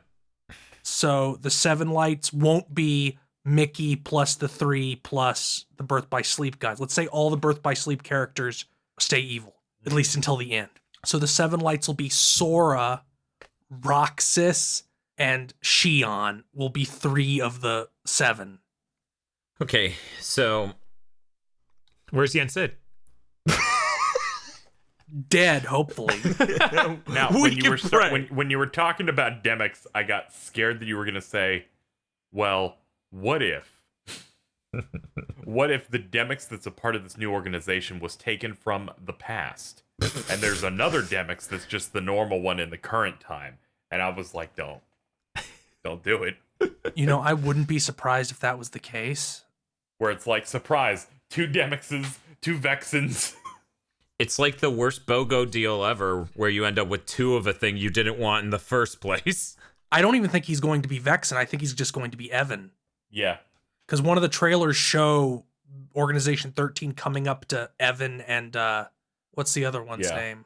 Zexion, or I'm sorry, Ienzo. Yeah, Ienzo, and being like, "Hey, come be our researchers again." And Ienzo is like, "No," but Evan goes with them. And then we see him in Organization 13 cloak later. So I think he's just going to join back up because he's basically Kingdom Hearts Hojo. I think the voice is Hojo as well. That dub voice is pretty close. So here's my premonition. It runs a little counter to Mr. Feel. Oh, I love those. I think the various Soras and the various people connected closely to Sora's heart, let's just say, I don't know, Roxas or Ventus and Shion fused to beat Xehanort. We're going full, like, end of Dragon Ball Z here. We get Potara earrings from Mickey the Mouse. Mickey the Mouse? Mickey the Mouse. Is he a Joestar now? Look, if we get Oswald the Lucky Rabbit, we should call him Mickey the Kingly Mouse. And they fuse. And it's an adult Sora who refers to himself as Scion. Barzad. Fuck you. And he fucking fights Xehanort. I almost walked. From this podcast. So this was a joke, but I do want to point out a thing in favor of my multiple Soras as the lights thing. Because multiple Organization 13 members say to Sora explicitly, "Find the hearts connected to yours." Yeah. I would like to know the best part of Feels, where he's like, they're just gonna fucking get rid of these undesirables. That is literally what they say at the end of Dream Drop. They're like, "You helped me realize that I recruited a bunch of fucking idiots." Yeah, that really fucks me up. The Master Xehanort's like, "No, you helped us find out that some of them weren't fit. So I brought in Marluxia and Larxene, 2 people who attempted to betray me 3 games ago. Also a guitar man." Yep. I'll just save it because it's insane. Put that in the lunatic lightning round. It's not that insane, but it's dumb. Okay. And, you know, insane dumb things don't belong anywhere in Kingdom Hearts. Now, Casey, excellent. Yes, Daddy. What is your next and second to last premonition? There's a few routes I could go with this. I'll save like possible end game stuff for last. I feel like when it comes to this game's content, there's always a question of how much is there going to be able to do in the post game. And I feel like a lot of people are setting themselves up for what you had in Kingdom Hearts 2 Final Mix, which was like the last numbered entry, where they like re-released the game with a bunch of content. I'm expecting we're not going to have as much as that because, you know, it takes a while to make games now. So I'm expecting make we'll 20 only bonus have, bosses. at most, I'm expecting 2 bosses to be like post-game stuff. And I'm just going to say they're probably not even plot related. They'll probably be like heartless and nobody special enemies. Kind of like Kingdom Hearts 1, because Kingdom Hearts 1 had like a couple Had a special Phantom heartless. Phantom and Kurt Zisa. You don't think my they're going to have... prediction is like special enemy bosses. So your premonition is DLC? Yeah, my premonition is you're going to have to wait a little while if you were expecting a HD game to have as much insane content as a game that had to get re-released twice to get it. And didn't the And final DLC is so common now, like free content expanding DLC. Yeah, I mean that's not a strong one, but real quick question though. Final Mix, that came out in 2007, right? The original release. It came out 2 years after the original Japanese release, yeah, and it came out a full year after the American one, so it clearly took time even back then. But yeah, no, I think KZ's onto something here. I think this game will have DLC. Yeah, Did the original Kingdom Hearts 2 have Lingering Will? No. The original Kingdom Hearts 2 that we bought had Sephiroth, and that was it. It had Sephiroth, and that's it. What more do you need? It had Sephiroth and some tournaments. But my prediction wasn't that it was going to be DLC. My prediction is that at most, the most amount of post-game content aside from little baby side quests is going to be 2 super bosses and nothing larger. Yeah. I see everyone going, you're going to fight all the foretellers, you're going to fight the entire organization, only they're like super versions. You will find Midgar under a world. Oh my god. Yeah, that's a little bit much. And I'm like, no, this game was hard to make. I like that as KZ ends this Kingdom Hearts 3 Gamer Premonitions, his premonitions get weirdly sobering. Yes. And they're Yeah, I think it's weird after 2 hours of insanity. It's like, temper your expectations, guys. 2 hours! Just add up all the podcasts after... You see, I have to do that or I will fall into despair, Dan. Look, I get it. This is your MGS4. Yes. And you need to temper your expectations. No, my MGS4 was Final Fantasy 15. This is my second MGS4. But at worst, it'll be an MGS4. It won't be an MGS5. Yeah. But see, here's the weird thing. When Kingdom Hearts crawls up its own ass, it's fucking delightful. When fucking Metal Gear does it, it's like, yeah, Sigint's responsible for all of these things, and you're like, fuck off. It just feels awful. So, like, that's the thing. Imagine Kingdom Hearts 3 has those briefings. Yeah, I had a couple premonitions I wasn't going to roll out about, like, the installing screen will appear and Sora will smoke a cigar as it installs and decompresses. No, it's him in Dream Drop chapter. Distance with the tea party. Oh, my God. Oh, man. But, yeah. Goofy can't make eggs. Goofy singing the periodic table's atomic weight. By the way, that's what Donald what she was Duck's singing. just reading for the periodic table. Yeah. That is a good song, even though it's just the atomic weight on the periodic table. Anyway, hey Bob. Hey. You ready to give us your second last Kingdom Hearts 3? I am so running out of these, but sure. Okay. Furion from Final Fantasy 2 shows up. 2? It's the first of him from Dissidia, of course. Him and Beast from Beauty and the Beast bond over loving the wild rose. I'm flabbergasted. This is the most painful thing anyone has said on this podcast tonight. And then Beatrix will show up because she's also rose themed. Yeah. Okay.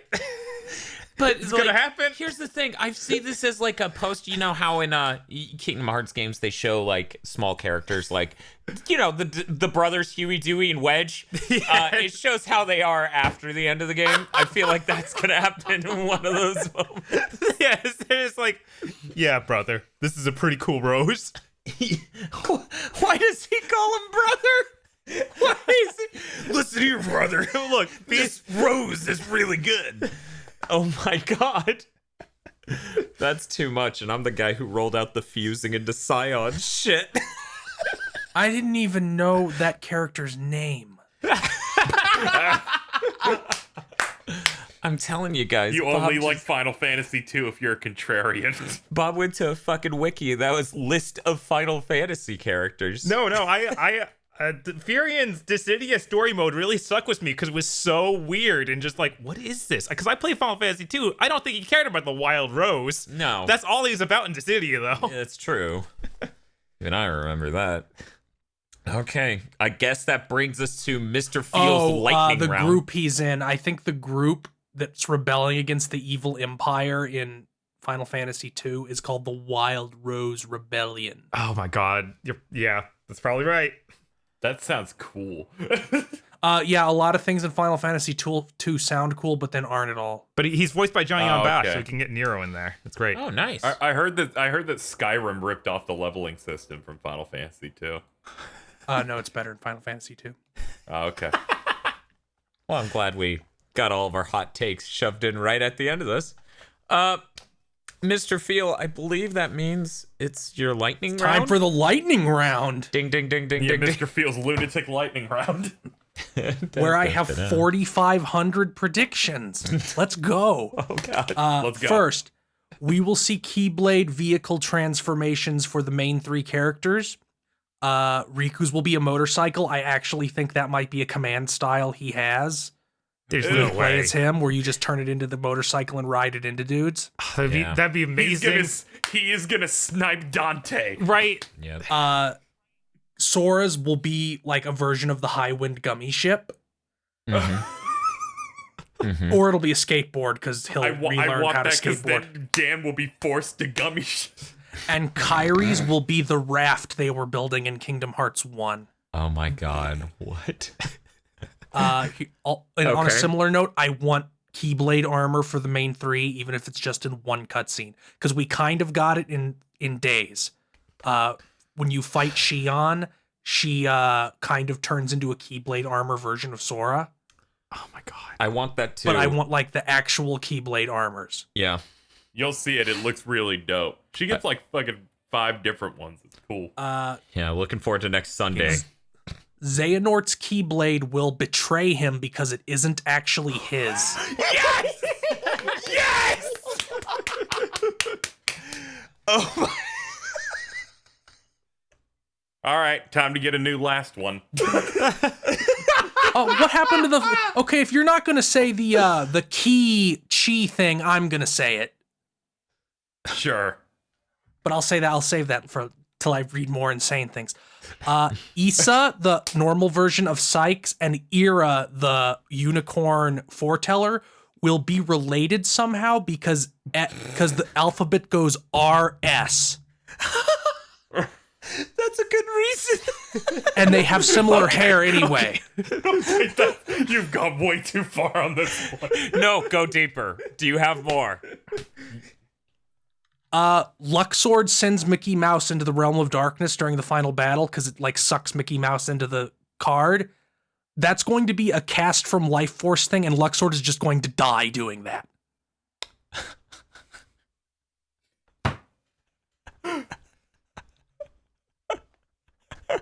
I like this. Okay, here's a stupid one. It's the stupid one I mentioned before. They keep using a chessboard metaphor. Yes. You have 16 pieces in chess. Uh-huh. So there will be 16 antagonistic characters, but only 8 of them will matter. Except for one that might become super important. Because a pawn can become another piece if it reaches the other side. Maybe maybe one of the shitty villains will face turn and then become super cool. Because they reach the other side of the board. Chess is interesting. I know someone who knows how to play chess, but not checkers. It's disturbing. The Guardian will turn out to be more relevant than just a weird big monster. I've always wanted that to be a thing. Wait, what is the Guardian? No, It's don't. the big monster his standing stand. behind Ansem, and when you fight Oh. Terranort at the end of Birth by Sleep, it's the stand he has. Yeah, that thing. And in Dream being Drop relevant Distance, needs- it's the Mpreg monster. Oh my god. And it might be the no-name Keyblade because it's never on screen when Terranort is swinging it. Don't you fucking say that to me. Can I get that again? What? If any new Final Fantasy characters are in this game, it will be Y'shtola from Final Fantasy XIV. Seems random. Okay. That does seem random. You're just speaking to my dick now. There's a non-zero chance that this game will end with all of the worlds being one again. Because it's talked about in Union Cross that at some point every world was the same world. Yeah. Yeah, that's one of the two Because plot I think points. I think they've kind of tapped out gummy ship travel in all its various forms in 3. So they'll just be like, well, that's all one world now. We don't ever have to do that again. Ever. I do think it would be really interesting that the way to get people hyped for the next game is it's like, oh, it's all one giant world. It's a world map. It's a huge sense of scale. I think that would really do it for some people. Also, since Sora needs to find the power of awakening, since he didn't get it in Dream Drop Distance, he will get it and revive the sleeping world of Union Cross, and then there will be a big update to Union Cross after KH3 comes out that recontextualizes that entire game into being after Kingdom Hearts 3. No, what? Can you repeat that? I think I blacked out halfway into that. Okay, so there's the theory that Kingdom Hearts Union Cross is a sleeping world reenacting the events that happened long in the past. God. And Sora getting the power of awakening is supposed to be a big deal. So he will awaken the Union Cross world at the end, and all the worlds will become one again. And then, like in a couple months, they will do a big update to Union Cross that will jump it forward to, okay, the world's awake again. We've recontextualized the game so it's no longer in the past. Oh my God, dude. I'm glad you included this in your lunatic lightning round. It's real. That honestly may be my favorite thing said in all of these, because it's just insane to be like, you thought it was this part of the timeline, when it is in fact this part. Like that's Well, we know that's the case because fucking Maleficent goes there. Oh. Yeah, She in shows one up of the in Union Cross. updates. Oh my God. Yeah, she appears there. That's and she's right. like, Sora can't get me here, which freaked people out because that means she was current Uh-huh. Maleficent in the past. Oh my and then God. And then in an update, they're like, she's like, why are my plans not working? And a character named Darkness shows up in a silhouette saying, oh, you're not in the real past. You're in a data version of the past that we created post Keyblade War, and we've trapped you here. We also removed one of the worlds with a princess in it from here so you couldn't do any evil plans. I will erase your memories of you being here and return you to the present. Yeah, see, This fucking bullshit. franchise. Holy shit. And that happened in a 5-minute long update for the mobile game 2 months ago.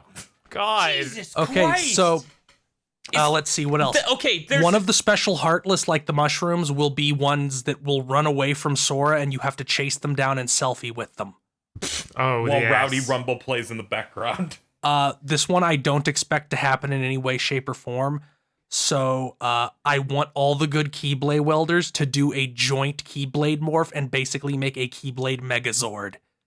I feel like that's really possible. After Dream Drop has them form the one giant Keyblade, anything is possible. does it go Wonderful 101 at the end and they're all mashing buttons and swinging sticks? That's how it is in my head, where they're all like in the cockpit holding their Keyblades as like control sticks. Yes! Mash X to protect Kingdom Hearts. Okay, I have two big ones, and I'm just going to dump them both. You're not going to save either for the final round? This is the final round. I'm just going into the final. This will be my lightning prediction and my final round premonition. There we go. Yeah, okay. Okay, go ahead.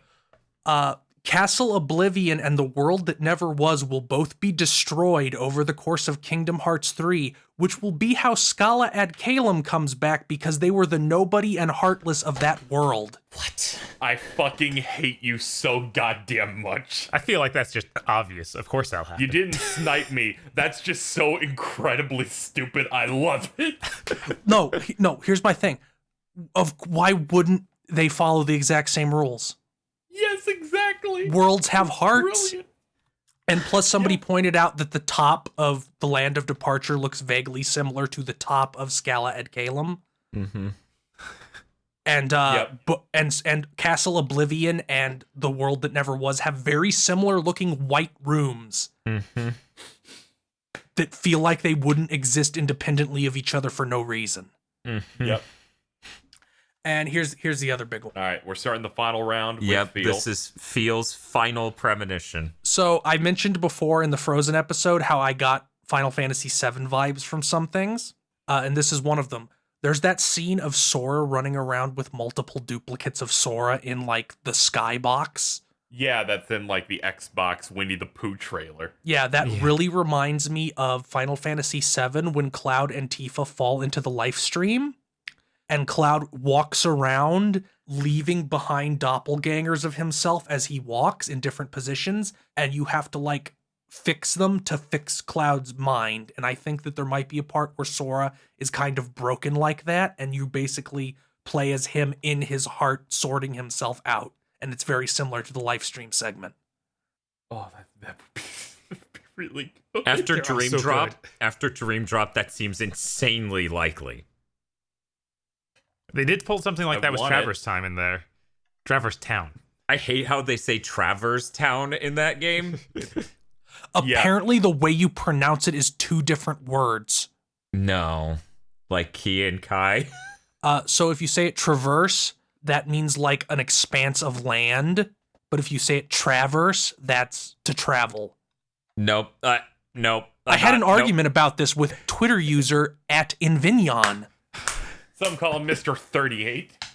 Yeah, I think Mr. 38's pretty fitting. Yeah, I feel like after the end of Dream Drop, with the multiple Soras dropping and all of that, and, you know, as you said, Travers Town. I didn't even think of that, but they do use the same visual thing, so it can easily... But even though it's the same visual thing, as you were saying, like him reconstructing himself and building himself back together instead of someone else doing it for him is a really cool idea. Yeah, and it fits into his arc of like he's totally defined by his relationships and he needs to fix that. Yeah. Hey, Bob. Hey. I'm going to do you a blessing and a curse. You're going to go next. The fucked up thing here is that arc means that Sora has a similar arc to the protagonist of Catherine. Weird. All right. Oh, man. We are really low on premonitions here, guys. And this is your final premonition for this entire series of Kingdom Hearts 3 Gamer Premonitions. This is the one I'll always remember you by. Oh, no. Time for more weird Final Fantasy ones. For some reason, every time KZ ran into Bob from the day forth, he said, "Hey, fuckface." That's all he could ever think about. Just deploy the weapon. Oh man, that would be really great if the weapons from Final Fantasy VII showed up in here. That would be unfucking real. Right, Like, the Emerald and Ruby weapons, just like, hey, where's Xehanort? Not that weapon. Also, that just makes me think, yo, what if you find the weapons in Gummy Ship Routes? Oh yeah, you that'd could. be good. it's almost Ultima weapon from Final Fantasy VII is already like a flying dragon thing. Yeah. Mhm. All right, this is the one I wrote down.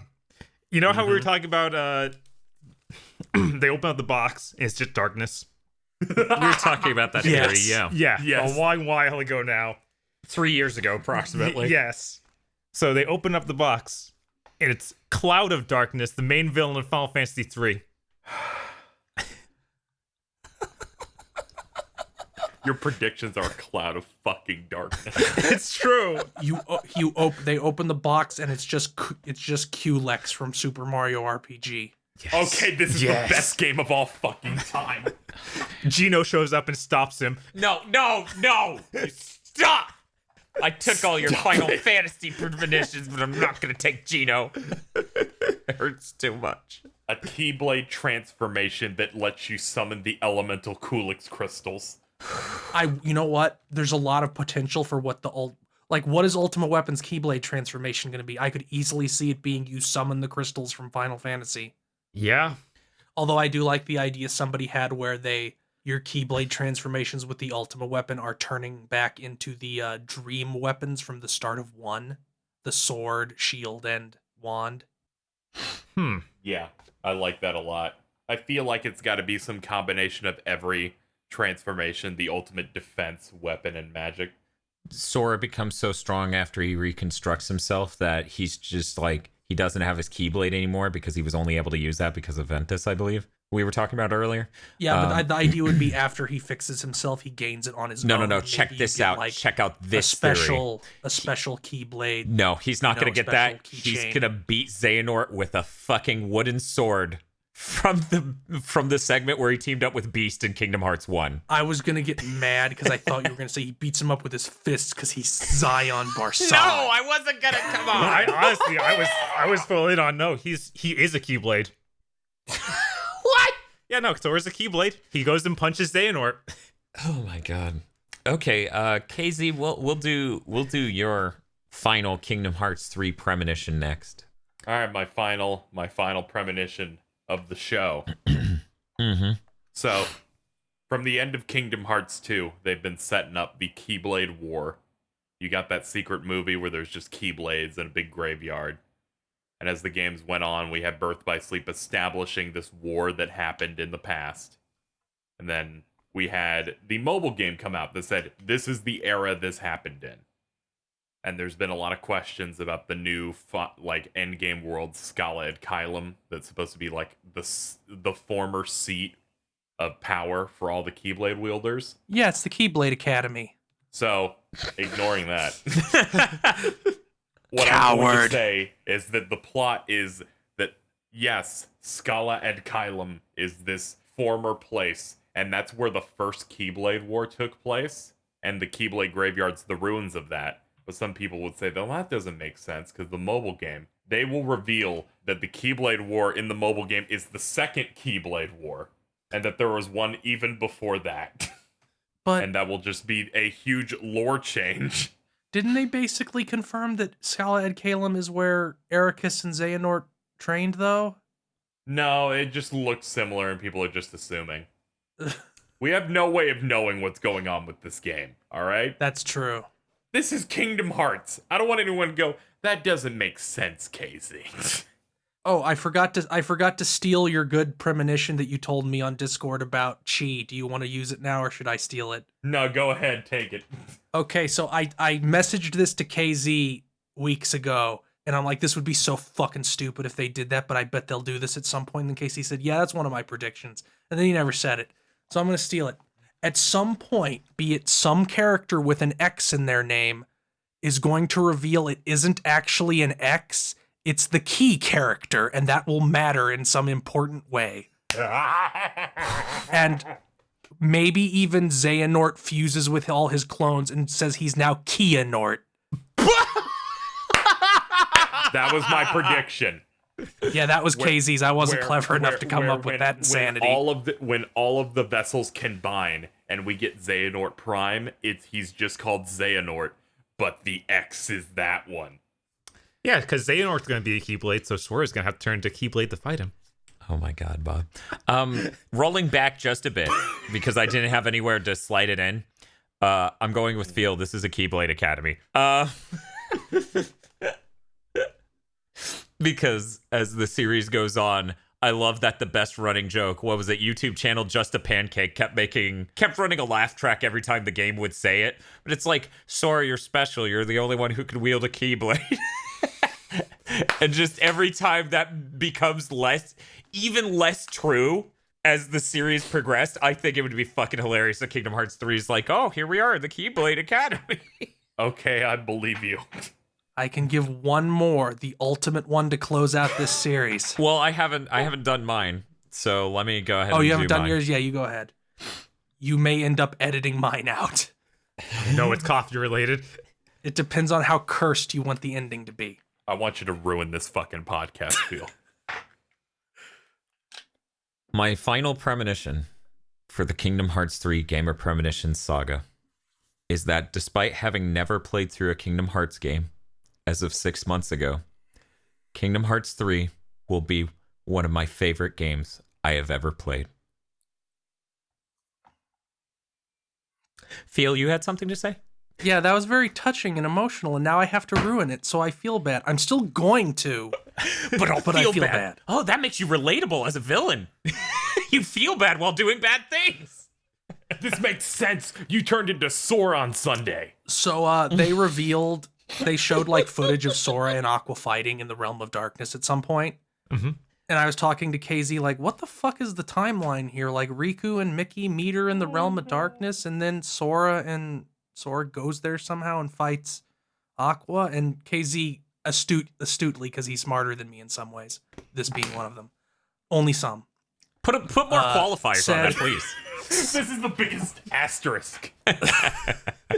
I'm trying not to be self-depreciating, but he said I appreciate no. that. That starts with very dull camera angle, so it's probably just like a super boss version of her that Sora can fight. So you will fight the super boss version of Aqua, and the reward will be her stocking, which you take to Remy and make the ultimate food buff. No, goddamn it! Why? Why have you done this? You know, this has been a really fun podcast we've been doing. It's been a lot of fun. I'm glad that I could start this horrible bit on my very first audio project. He's like, oh, hey, I'm really excited to do my first audio project. Time to make it cursed. YouTube's going to recommend some very weird people to my channel because of you. Thank you for that. Some very bad emails on the other podcasts we run. It's fine. This bit will never be brought up off this podcast. It'll torment everyone forever that I never mention it again. You've sealed it in the darkness? Unless we do an anime podcast. Thank you for listening to this episode of Gamer Premonitions. Series like this are only possible via the support of our patrons, so if you enjoyed it, consider becoming one of those. You can find more stuff from KZ Excellent over at kzexcellent.com and Mr. Feel at his Twitter account, Mr. Feel's Wild Ride. There are links in the description below, and don't forget to go vote on who had the best premonitions.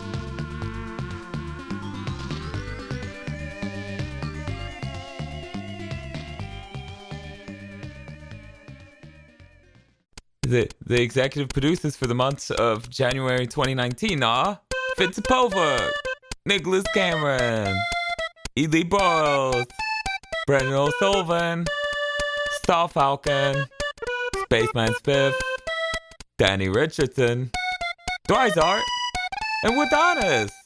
Thanks, everybody. And also, these guys, all their names are gone. If you want to help us make more videos, go over to patreon.com/GigaBoots today. This is a really catchy song.